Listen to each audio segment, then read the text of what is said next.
Hi, I am Stephanie. I am really honored and happy to be able to be here. I'm also super excited to be able to introduce Professor Pigliucci.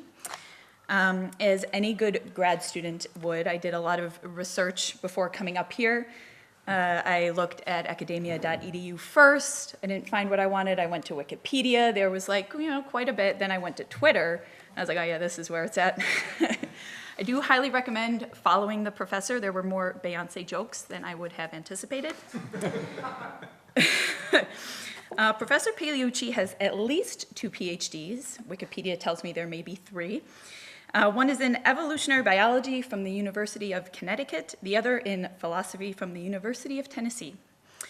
He is currently the K.D. Irani Professor of Philosophy at the City College of New York, and he's a fellow of the American Association for the Advancement of Science.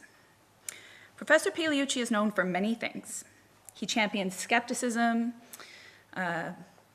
Stoicism, secularism. He is a prolific writer and a content producer.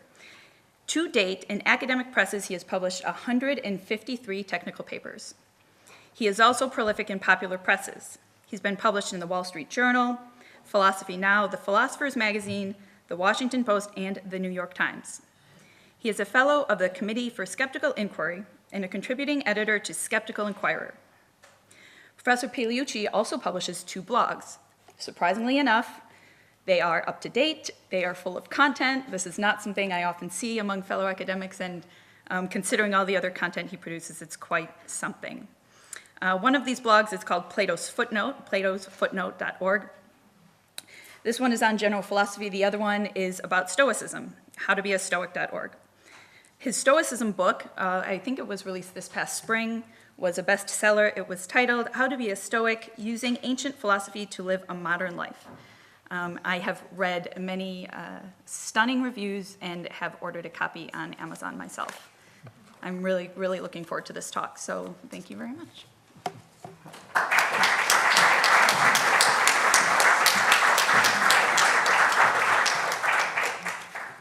Thank you. It will take, the microphone is on, hopefully. It will take a second to just switch the electronics around. I say that very optimistically, of course. We'll find out. Ta-da. HDMI, thinking about it. Yes, there it is. Okay.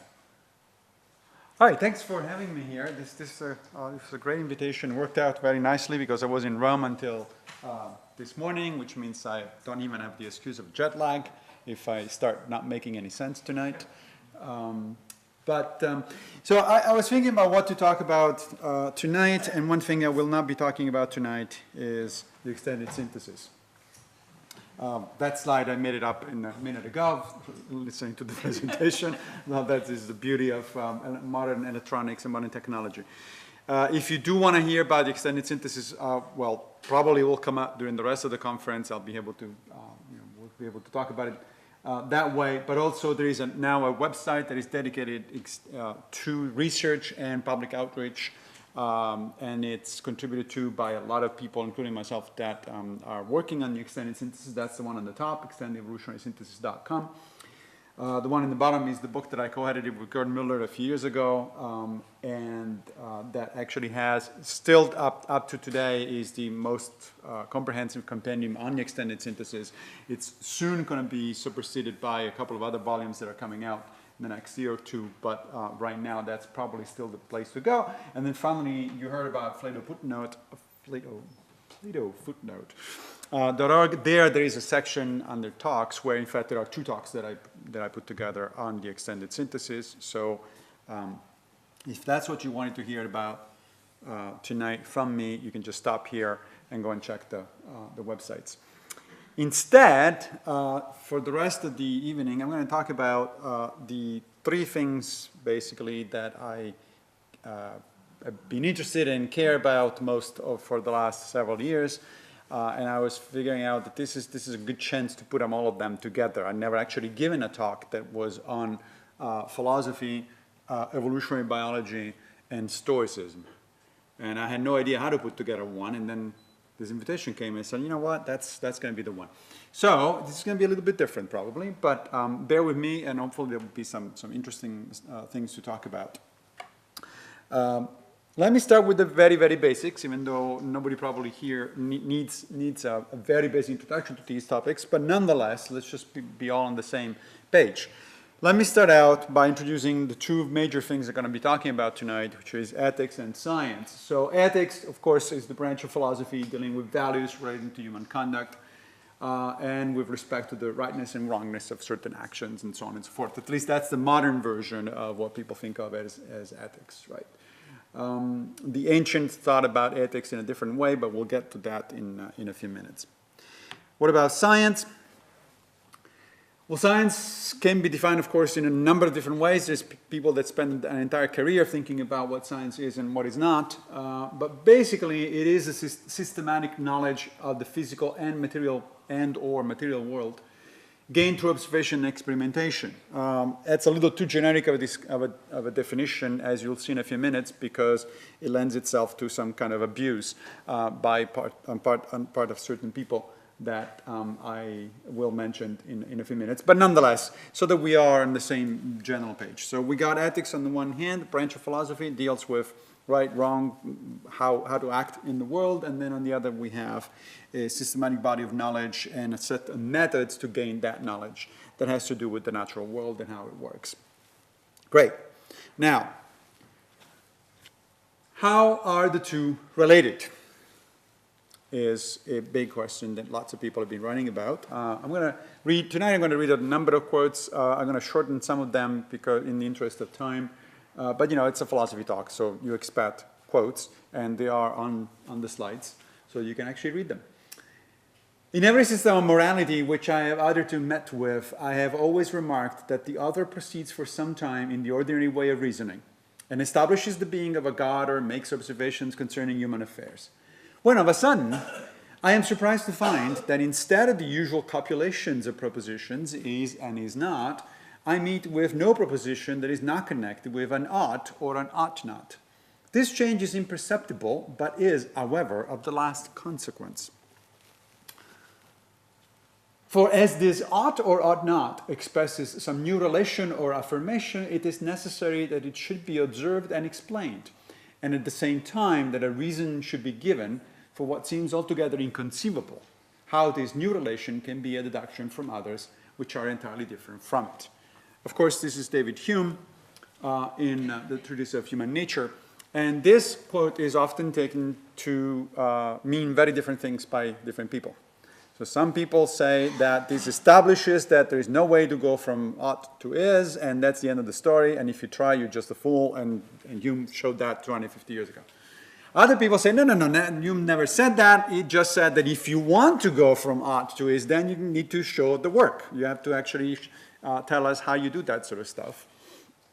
And in fact, my own interpretation is closer to the latter. In fact, we'll see in a few minutes that Hume himself did something along those lines in a very interesting way.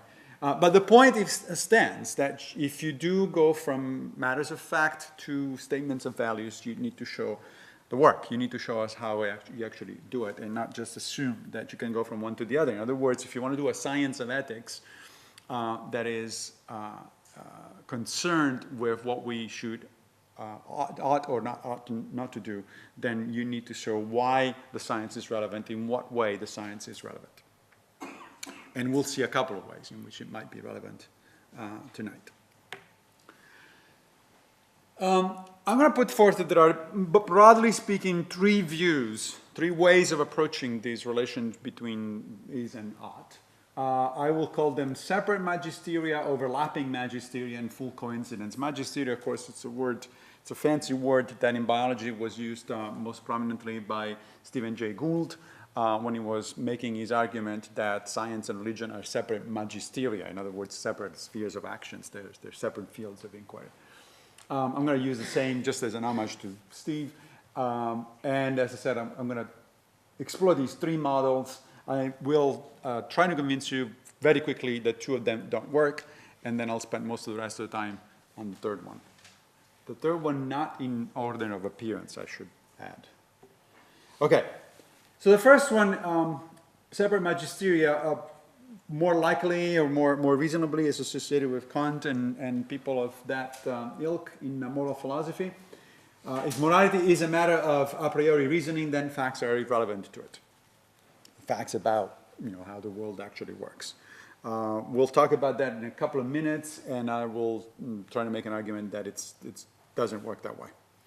The second approach I will associate with Aristotle and in general virtue ethics.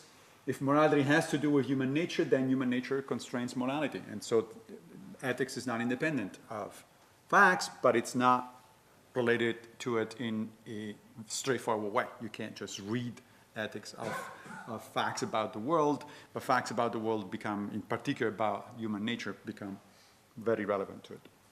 And then finally, there are some people over there, like Sam Harris, who say that philosophy be damned, it's all about science, which I will show you is not in a few minutes.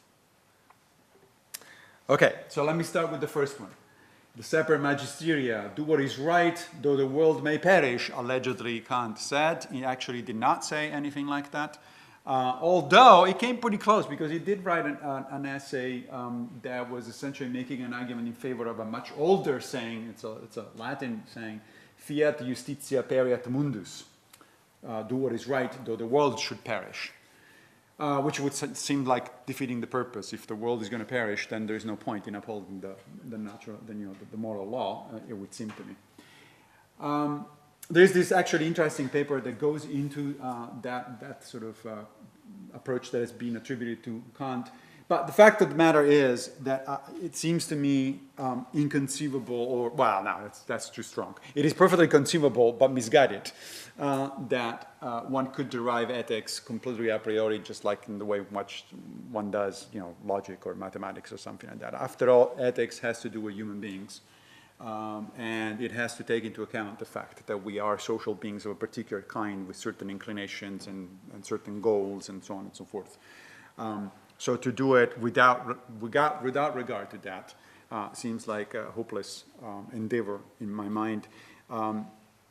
In fact, worse than hopeless, it could be seriously misguided, because if you start doing something that actually has an impact on real people and the way they live their lives, and you don't take into account the specifics and the peculiarities of those people in those lives, then you're not doing something constructive. That means that science, in some sense, must have something to say to ethics, at the very least in the sense that it informs us, it gives us basic background knowledge about human propensities, human behaviors, human desires, and things like that. So I will not spend much time, therefore, on a Kantian approach. I apologize to the Kantians here. With all due respect, we're going to move to number 2. Which is, however, what I showed pretty much earlier as number 3, which is full coincidence model, the dangers of scientism, as I call it. There is a whole book that is coming out in a few months that Martin Badri and I have co-edited on scientism and the excesses of science. It's actually was an interesting thing to put together, because it turns out we actually found a good number of people, both philosophers and scientists, who defended scientism and used it as a badge of honor. So that was an interesting, eye-opening experience. The book is coming out at the end of the year, so stay tuned. On this one for tonight, I'm just going to bit on Sam Harris as an example of the kind of scientifically inclined person that I have in mind. There are several others, both professional scientists and not, and some professional philosophers and not. But he's a particularly good whipping boy, because he's very clear about what he writes and about what he wants to go. Other people tend to be a little more fuzzy about it. So Sam Harris wrote this book a few years ago called The Moral Landscape, where the subtitle of which is, you've seen the cover before, the subtitle of which is something on the lines of, how science will answer moral questions. Interestingly, you get through the entire book and you don't see a single moral question that has been answered actually by any science at all. But I guess it's a promissory note. It's like, if you give me time, we'll do it. I could spend the entire evening talking about Sam Harris. That would not be productive, because we have better things to do. But I do have to give you a couple of sort of general ideas about this. And I'll do that by mentioning two footnotes, in fact, endnotes, even better. They're at the end of the book, so you don't actually get there unless you're really curious, or you have to review the book, which I had to do, and you want to read the whole thing. In those two endnotes, I think Harris not only undermines his own project, but actually shows where he's coming from with the entire project. So in the second note to the introduction, he acknowledges that he does not intend to make a hard distinction between science and other intellectual contexts in which we discuss facts. In other words, he's using such an expansive definition of science that anything that has to do with empirical evidence at any level falls into science. For instance, in New York, I live on the Upper East Side. I work at City College, which is in Harlem on the West Side. So every morning I have to figure out how to get to work. Not every morning, I actually go there only 3 times a week. I have to figure out how to get there, and I do that by looking at the subway map and the bus maps and the time schedules and all that sort of stuff. So what I'm doing is looking at empirical evidence based on a theory of how the New York MTA system, the public transportation system works, and guess what? I get usually to test those hypotheses empirically. They usually works because despite the fact that New Yorkers complain a lot about their public transportation, it actually works pretty well. According to Sam Harris' definition of science, I'm doing science every day. Okay. The problem is I can't get a grant funded to do that sort of science. In other words, Sam is actually using such an expansive definition of science that pretty much every time you do anything, including getting up and getting your coffee, you're actually doing science because you're testing hypotheses about how the world works by way of empirical data. Clearly, I would hope that I don't have to convince this audience that's just ridiculous. If we expand the definition of science that much, then we're not talking about anything that really anybody else in the world, including scientists themselves, actually considers science. Of course, he wants to do that because he wants to subsume philosophy and everything else into science. He wants to tell us that, it's all about science, essentially by definition.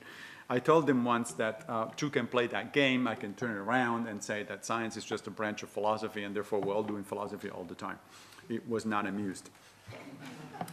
The second footnote, endnote, again, it's at the back of the book, says, many of my critics fault me for not engaging more directly with the academic literature of moral philosophy. I am convinced that every appearance of terms like meta-ethics, deontology, directly increases the amount of boredom in the universe. Yeah, I feel his pain, because I react the same way whenever I hear the words like neuroethics or fMRI or things like that. This is not an argument.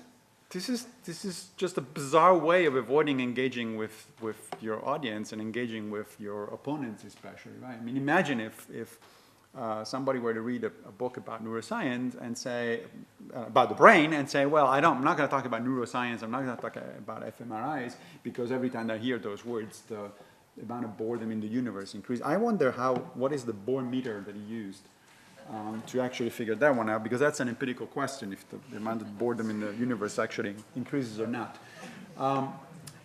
So you see where that is going, I hope. There is one more about Sam Harris, and then we're done with it.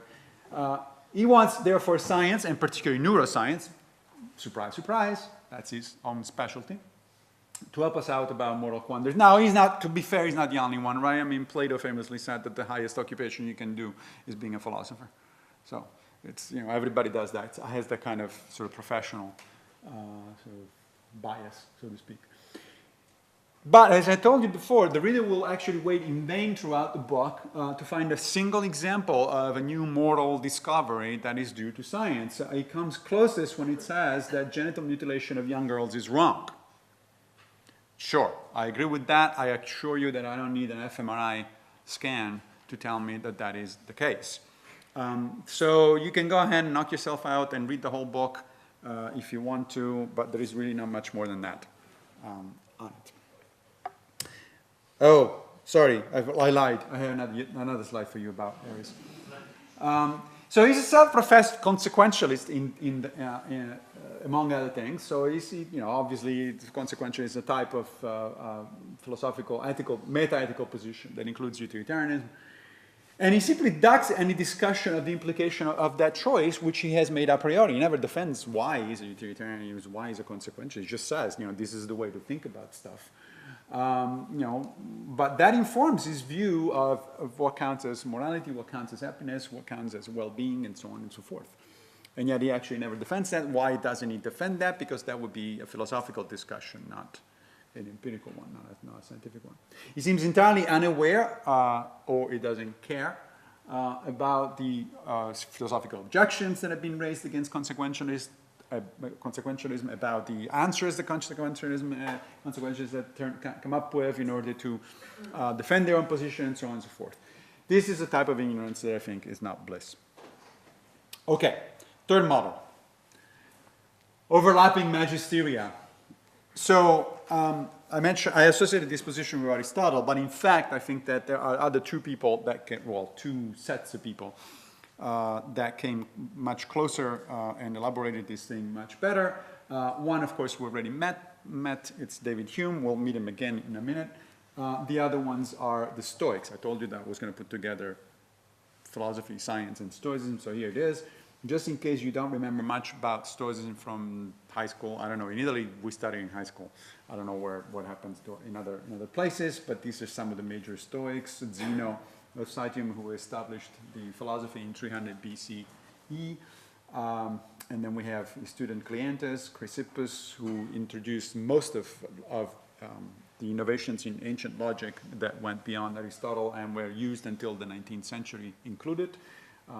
Mostly, propositional logic, that sort of stuff. There goes Seneca, there is Epictetus, the slave turned teacher, and then there is Marcus Aurelius, the only philosopher king I actually know of that really did exist. Okay, we'll go back to the Stoics in a minute. Turns out, let me go back first to Hume. We said before that it's not clear to some people whether Hume is actually saying that there's a fundamental and unbridgeable gap between ought and is, or whether he actually says simply that you have to show your work. I think it's pretty clear that he says the latter, and it's pretty clear also to a number of Hume scholars, including Michael Gill, for instance, who wrote this really nice paper on Hume's progressive view of human nature, where Hume essentially does build and answer a kind of bridge between ought and is. And to put this thing in perspective, I have to remind you that at that time, Hume inserted himself into a really interesting debate on human nature, on the relationship between human nature and sociability. The debate featured Bernard Mandeville on one hand, who said that human beings are naturally self-interested or selfish, and therefore that sociability comes out simply out of reciprocal altruism, essentially, out of the fact that, I scratch your back, you scratch my back, that sort of stuff. And on the other hand, we had Francis Hutcheson and Anthony Cooper, who thought that human beings actually were characterized by natural benevolence, so that sociability of a benign type actually is a natural thing for human beings. Of course, remember that all this is before Darwin, so nobody was talking about this stuff evolving somehow or sort of becoming in some way. This is just how human nature is. Hume proposed a third way, essentially, between those two positions. He says basically that human beings possess many inherently sociable natural virtues, and then that, however, those virtues tend to be more of the type that Mandeville was talking about, that is generated by self-interest.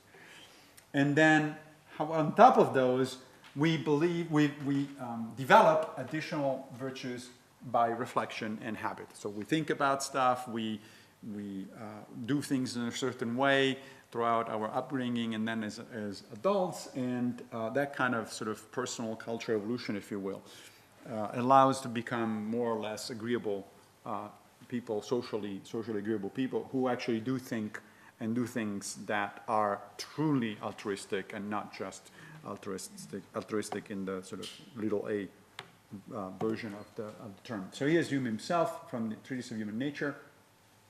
"'Tis by society alone man is able to supply his defects. By society all his infirmities are compensated, and though in that situation his wants multiply every moment on him, Yet his abilities are still more augmented and leave him in every respect more satisfied and happy than it is possible for him in his savage and solitary condition ever to become. So he's putting together these natural propensity of human beings plus what comes out of our sort of upbringing and social, particularly social upbringing. And we become more or less decent people as a combination of those two things. Gill himself elaborates on this. He says that people initially care about justice and other socially valuable virtues, according to Hume, because it accords to self-interest. But over time, we develop mental associations that lead us to approve of justice even when it does not promote our self-interest, and to disapprove of injustice even when it does promote our self-interest. So we can all think of examples, hopefully personally examples included, but certainly that we read about and we heard about of people who do engage in those kind of behaviors. Now, Hume's contribution to the debate on human nature and sociability and all that didn't come out of nowhere. He actually, of course, he was very well read, and he had read all sorts of ancient sources, including the Stoics. He wrote a really interesting essay on the Stoics, which you can download for free these days from the internet. It's very convenient. He wrote about the skeptics. He wrote a number of essays about ancient philosophies. And of course, he himself came down more on the side of skepticism, as you might imagine. But he was very, very sympathetic to the Stoics, and he wrote really interesting things about them. So let me then, therefore, and I think a very good case can be made that Hume was influenced by those readings in his views on human nature and sociability. So let's talk about the Stoics for a few minutes. The Stoics subscribe to what is sometimes referred to as a developmental theory of virtue. Virtue was their term for sort of character development, moral character, moral integrity. And that theory supported one of their most famous mottos, which was live according to nature. I should clarify that when the Stoics said that we should live according to nature, they did not mean that we should go naked into the forest hugging trees. That isn't what the point was. What was the point? We know quite a bit about the Stoics because a lot of the literature actually has survived. I'll give you two examples of how they approached this issue. One comes from Cicero in the Finibus. Cicero was not a Stoic himself. He was actually, like Hume, a skeptic, an academic skeptic. But like Hume, he was very sympathetic to the Stoics, so he wrote a lot of stuff about them. And in the book 3 of the Finibus, he imagines Cato the Younger, the guy on the right, that is explaining to Cicero what the Stoic philosophy is about and why they go about it that way. Cicero actually knew Cato, as a matter of fact. Cato was not a philosopher, he was a senator in general, but he was very prominent, very famous in ancient Rome at the time. This is by the very end of the Republic. This is just before Julius Caesar. In fact, Cato died because he opposed Julius Caesar. So this is from the Finibus. It is the view of those whose system I adopt, says Cato, that immediately upon birth, for that is the proper point to start from, a living creature feels an attachment for itself and an impulse to preserve itself and to feel affection for its own constitution and for those things which tend to preserve that constitution. Infants desire things conducive to their health and reject things that are the opposite before they have ever felt pleasure or pain. This would not be the case unless they felt an affection for their own constitution and were afraid of destruction. In other words, we start out as essentially selfish beings. We care about ourselves, first and foremost. Man's first attraction is towards the things in accordance with nature, meaning the stuff that is good for me. But as soon as he has understanding, that is, as soon as we move from instinct to reasoning, already become capable of conception and has discerned the order and, so to speak, harmony that governs conduct, he thereupon esteems this harmony far more highly than all the things for which he originally felt an affection, and by exercise of intelligence and reason infers the conclusion that herein resides the chief good of men, the thing that is praiseworthy and desirable for its own sake, and that thing is moral virtue. In other words, we realize we start out as naturally selfish little individuals, but then habit and reason slowly turns us, or some of us, at least to some extent, into what Hume would call sociable beings, people that actually do things on behalf of others, even though it's not convenient necessarily for us. A second important source of this same idea of living according to nature comes from Diogenes Laertius, who wrote Lives, Opinions, and Remarkable Sayings of the most famous ancient philosophers, and he devotes an entire chapter to the Stoics. And I'm going to read you a few lines from that one about the same topic. He says, an animal's first impulse, say the Stoics, is to self-preservation, because nature from the outset endears it to itself, as Chrysippus affirms in the first book of his work on ants. His words are, the dearest thing to every animal is its own constitution and its consciousness thereof. So we're now not just even at the level of infant human beings, but of other animals. Okay? All the other animals are born with that kind of instinct. For it was not likely that nature should estrange the living thing from itself, or that she should leave the creature she has made without either estrangement from or affection for its own constitution. It's a very convoluted way to say that animals do what's convenient for them, for their survival and reproduction. We're forced then to conclude that nature is in constituting the animal, made it near and dear to itself. For so it comes to repel all that is injurious and give free access to all that is serviceable or akin to it.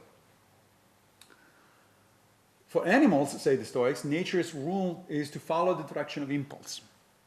But when reason by way of a more perfect leadership has been bestowed on the beings we call rational, for them life according to reason rightly becomes the natural life. For reason supervenes to shape impulse scientifically. So notice this is making the same exact transition that Hume was making, and the same exact transition that Cicero was making between an impulse and sort of a natural tendency of people to do certain things to a broader conception of our relations with other people once we start reasoning about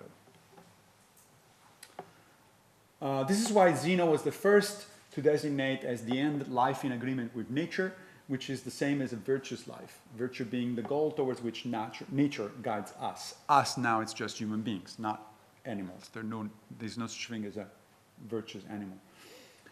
For the Stoics. So too Cleanthes in his treatise on pleasure, and Posidonius and Hecato in his work on ends.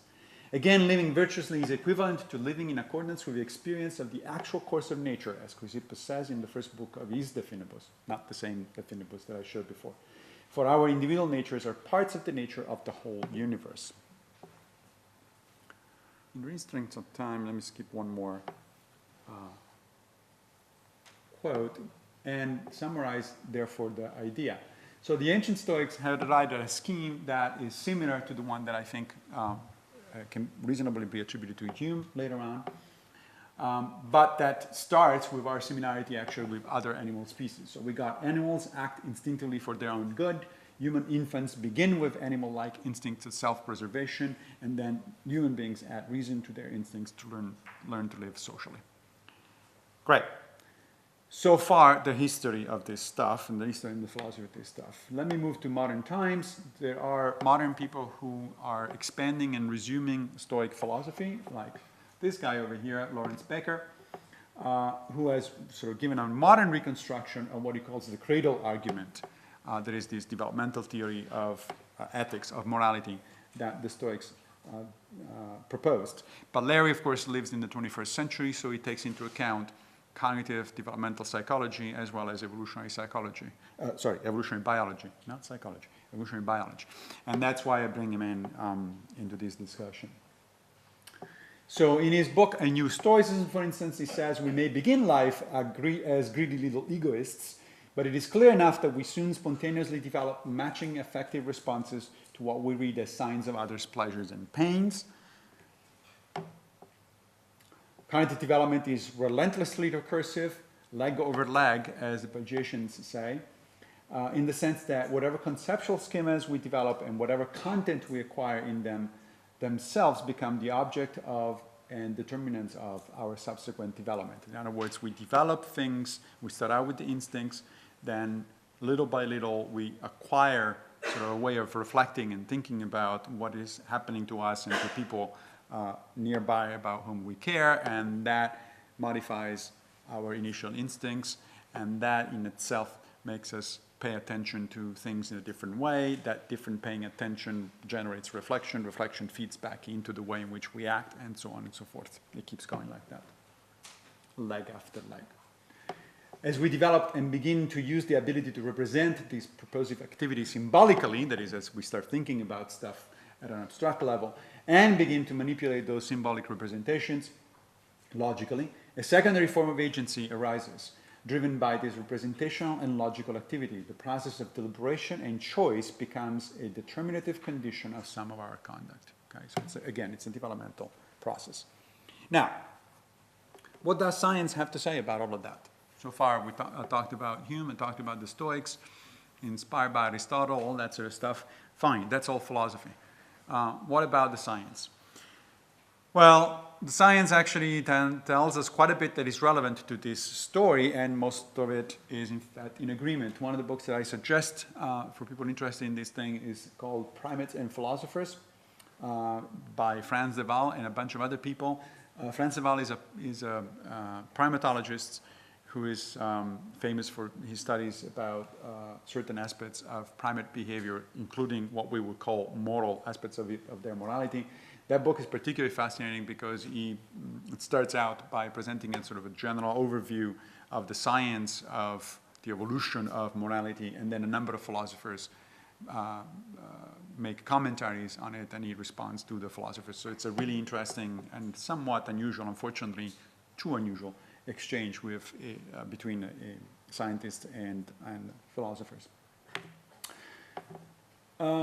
Basically, however, what de Waal is saying is that research has been now conducted on a number of social primates, including chimpanzees, macaques, rhesus monkeys, and capuchin monkeys, tell us that all social primates display 4 building blocks of what we would call morality, which is not the same as saying that they do have morality, because if by morality you mean a system of thought and explanation and articulation of certain ideas, then we are the only ones that have it.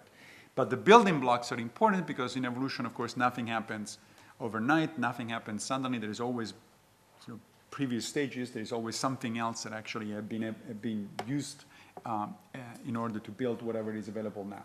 The 4 building blocks in questions are empathy, the ability to learn and follow social rules, reciprocity, and peacemaking. All of these are actually shared by those species of social primates, and of course they are found in all human societies. There is actually one that is missing here, which is the ability to, the tendency to punish wrongdoers. This is particularly true for the bonobos, the pygmy chimpanzee. If one of the members of their troop does something wrong, unjust, or unfair toward other members of the group, nothing happens initially, but then within 24 hours, somebody's going to go there and beat him up.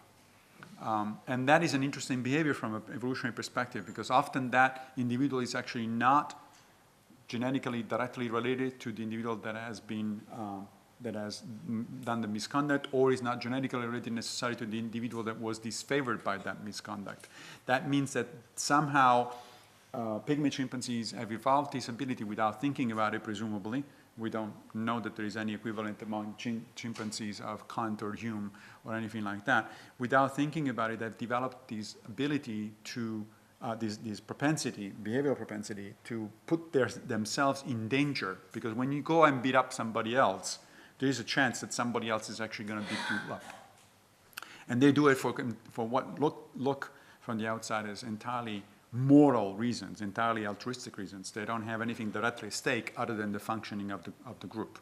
That's definitely an example of a proto-moral behavior. So there should be a 5th building block there. Okay. I'm looking at the time. I was misleadingly told that there was an hour and a half total, including Q&A, right? But now it's actually much less time. When do you want me to stop? Now? No, please continue. I would say you have 15 or 20 minutes. Okay. Oh, we got plenty of time then. Thank you. So the life sciences then tell us that the building blocks of what we call morality are actually found, and presumably they were selected for in non-human social primates. I say presumably selected for because there is As I said, they're not the result of sort of a deliberate thinking on the part of these animals, so they must have been selected. If you ask me, however, to produce you a scenario of how exactly these behaviors were selected, I can make up a story, because it's easy to make up stories, but I can't give you really very good, solid empirical evidence that that particular story is true. That's the general problem with evolutionary psychology. We could have a whole different talk about evolutionary psychology and its limits. So this is a plausible story. It's not that we actually know the details. Anybody that tells you that they know the details is just lying or fooling themselves. It is interesting to note, from my perspective, that the words ethics and morality actually have revealing roots, which kind of connects them directly with this idea that morality isn't about these abstract right and wrong, but it's about how do you make a social group function. Ethics come from the Greek ethos, which is a word related to character, to our dear character. So it's related to how you behave with other people. And interestingly, if you read the Finibus, you'll find out that Cicero acknowledged, when he was talking about the Stoics, that the Latin tongue was too simple to render a lot of the terms that the Stoics and the Greeks in general were using. It was just like the Romans felt a little bit out of their league initially when it comes to philosophy.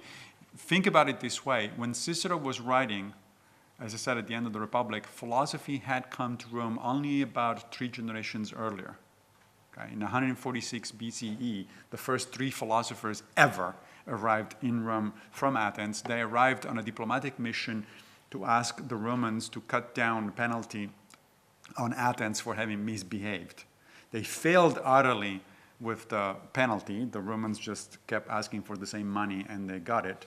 But they gave, in the meantime, lectures to the public about philosophy, which were astoundingly successful. I mean, the Romans just went crazy about philosophy, and that's how philosophy started in Rome, only about 3 generations before Cicero. So Cicero felt that the language wasn't quite there, so he said, okay, well, I'm going to translate ethos. I'm going to translate it with the Latin word moralis, which is, of course, where morality comes from, which has to do with habits and customs. So from the beginning, for the ancients, ethics or morality were about how do you relate to other people within a society, a social group. It wasn't about right and wrong with the capital R and the capital W as we think of it today. So ethics and morality in that sense is what we do in order to live well together, just like our primate cousins.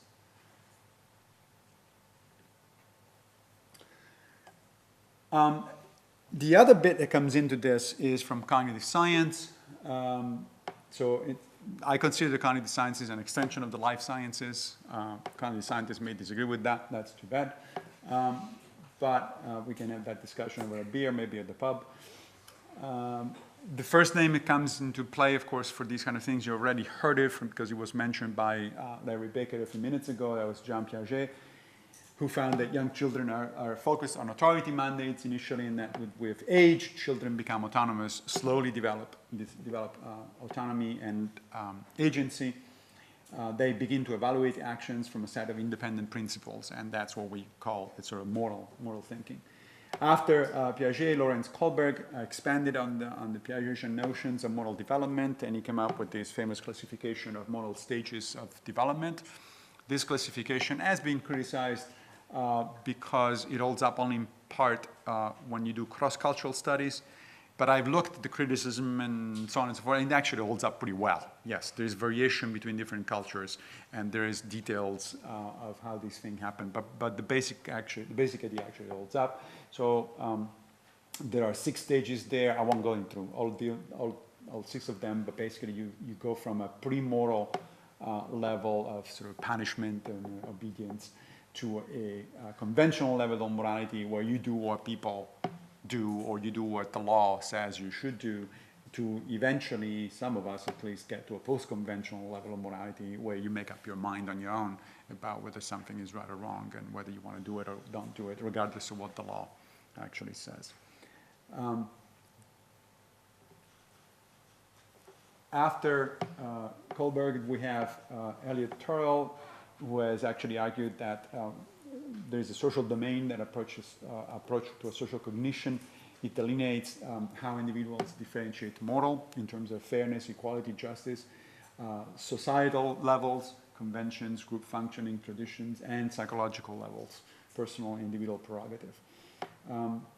All of this research now is being conducted for about 40 years or so. The research findings are remarkably consistent, especially when we're talking about the social sciences. Some aspects of the social sciences, especially psychology, you may have heard recently, have suffered from a replicability problem, meaning that about a third of what you find in psychology textbooks appear not to be holding up to scrutiny when people actually went back and redid the experiments. But this stuff actually seems to be, in fact, holding up. It's been repeated on a number of times across cross-cultural studies. That Handbook of Moral Development has a lot more stuff if you're interested in the details.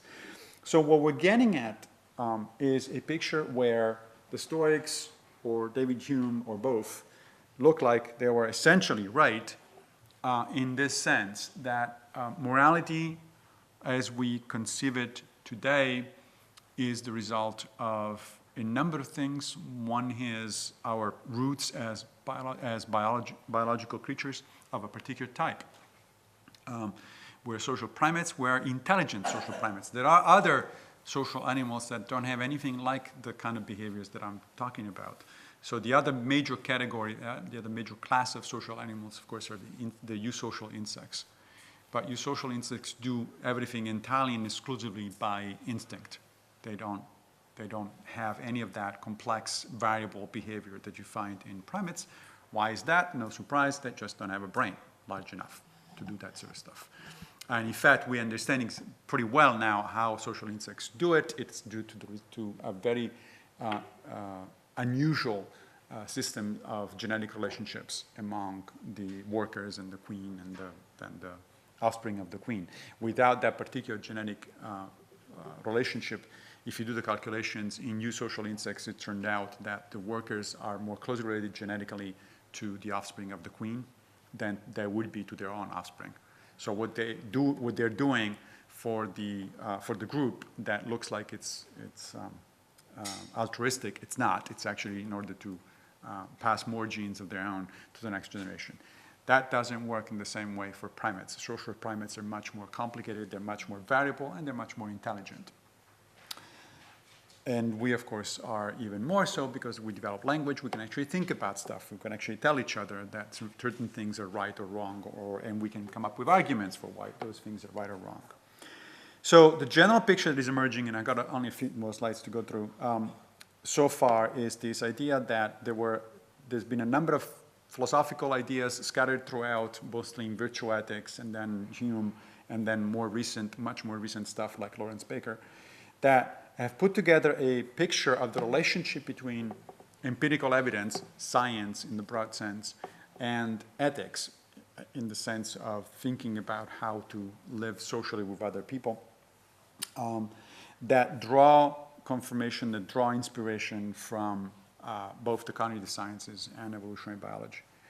What I want to conclude with is going back for a few minutes to the Stoics and to one particular idea that they had, and they developed that is particularly relevant today. The Stoics, together with their close cousins, the Cynics, were the ones that invented and used and developed the word cosmopolitanism. They thought that the largest possible expansion of those circles of interest and concern that I've been talking about was actually the entire human race. For that time, we're talking about 2nd century of the current era, that was a remarkably revolutionary concept. And that concept is perhaps more clearly illustrated by Hierocles, who was a 2nd century Stoic. He didn't draw this, but this diagram pretty much encapsulates what he said.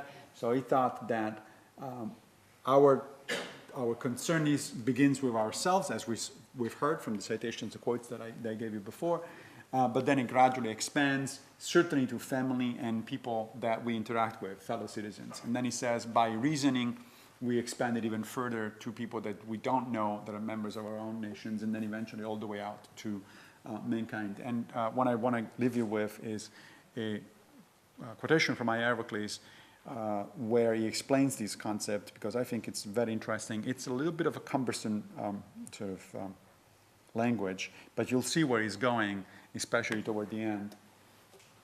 He says each of us is, as it were, circumscribed by many circles. The first, indeed, and most proximate is that which everyone describes about his own mind as a center. The second from this, and which is at a greater distance from the center but comprehends the first circle, is that in which parents, brothers, wife, and children are arranged. The third circle from the center is that which contains uncles and aunts and grandfathers and grandmothers and the children of brothers and sisters. Next to this is that which contains the common people, then that which comprehends those of the same tribe, afterwards that which contains the citizens, and then two other circles follow, one being the circle of those that dwell in the vicinity of the city and the other of those of the same province. But the uttermost and greatest circle, and which comprehends all the other circles, is that of the whole human race. It is the province of him who strives to conduct himself properly in each of these connections, to collect in a certain respect the circles, as it were, to one center, and always to endeavor earnestly to transfer himself from the comprehending circles to the several particulars which they comprehend. You probably are familiar with Peter Singer's idea of the expanding circles of concern. This is kind of the reverse. He's telling you that you should contract the circles, bring people closer and closer to you, and in fact, in a second, he will give you a suggestion on how to actually do this practically. He says, it is requisite to add a proper measure conformably to the general use of appellations, calling indeed cousins, uncles, and aunts by the name of brothers, fathers, and mothers, but of other kindred to denominate some uncles, others than the children of brothers or sisters, and other cousins, according to the difference of age, for the sake of the abundant extension which there is in names. What the hell is he talking about here? He's telling you to refer to people you know with appellatives that are as if they were members of your family, right? And you keep doing, that's how you contract the circles. If you refer to people that are close, not so close to you as if they were your brothers and sisters, and then people that are even further out as if they were your aunts and uncles, and so on and so forth.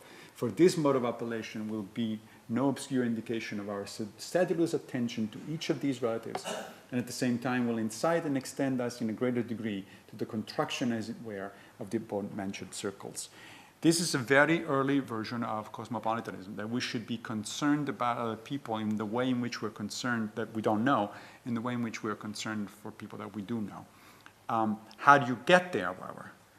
You get there by way of the Stoic developmental theory. You build on the fact that we have a natural tendency to care for people that we know of, that are our caretakers, people that we grew up with, people that we interact with. We have a natural sympathy for people that we know. And then you expand that, or in this case, you contract that by using reason, by applying the faculty of reason and say, well, yeah, but just because I don't know this guy, that doesn't mean that that person should be treated in a different way or in a different rank than the people that I actually do happen to know by chance. So the picture you get together then is of, I think, a really nice connection between moral philosophy, developmental psychology, and evolutionary biology, not in the sense that developmental psychology or evolutionary biology tell the philosophers what to do. They simply inform us about where all these things comes from. It really tells us more or less like an origin story for morality. It's not like Sam Harris would say that science is going to answer moral questions, or it's going to replace philosophy in order to answer moral questions, but science does give you an account for what otherwise will look like magic. Why do we have a moral sense to begin with? How do we develop it? Why is it limited? If we're talking about, one of the reasons the Stoics were talking about using reason and not just relying on your instincts is because there are lots of instincts that are not that good from a moral perspective. It is natural, for instance, for human beings to be xenophobic. Probably because throughout most of our history, if anybody looked different from our group, it was probably bad news. And so a natural repulsion, a natural distrust of people that don't look like us is actually a thing that is biological, but it's one of those things that are biological that we don't want. That's why you can't read live according to nature as a simple appeal to nature. That would be a logical fallacy, and the Stoics were pretty damn good at logic, so they wouldn't commit that sort of fallacy, right? You can't just read it straight out of nature, the way in which, interestingly, Sam Harris at some point actually does. what you need to do is to build on this basis, on this natural basis, and this natural propensity that human beings have to interact in a certain way with other people. You build on top of that by the use of reason. So I'm going to leave you with a quote by Epictetus in the Discourses. What should we do then? Make the best use of what is in our power and treat the rest in accordance with its nature. Thanks very much for your attention.